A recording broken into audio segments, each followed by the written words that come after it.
నా లోపాలను చూసి తల వంచుకున్న రోజు. నేనెన్నడూ గొప్పగా మారాను? అంతా నన్ను చూసి ఓడిపోయిందనుకున్నారు. కానీ నాకు తెలుసు, నేనింకా పూర్తిగా ఆగలేదు.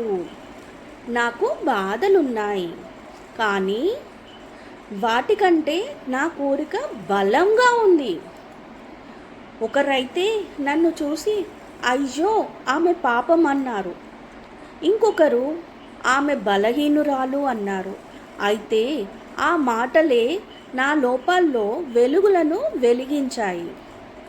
నేనిప్పుడు నన్ను చూసిన ప్రతి ఒక్కరికి సందేశం: బలహీనతలు చెరిగిపోలేదు, అవే నాకు శక్తిని ఇచ్చాయి.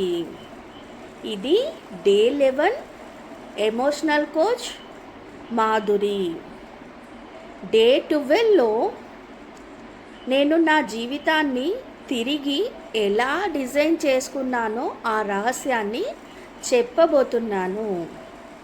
ఈ విషయం కనుక మీకు నచ్చినట్టయితే, ఇది ఎవరికైతే ఉపయోగపడుతుంది అనుకుంటున్నారో మీ వాళ్ళకి షేర్ చేయండి, కామెంట్ చేయండి, లైక్ చేయండి, సబ్స్క్రైబ్ చేయండి.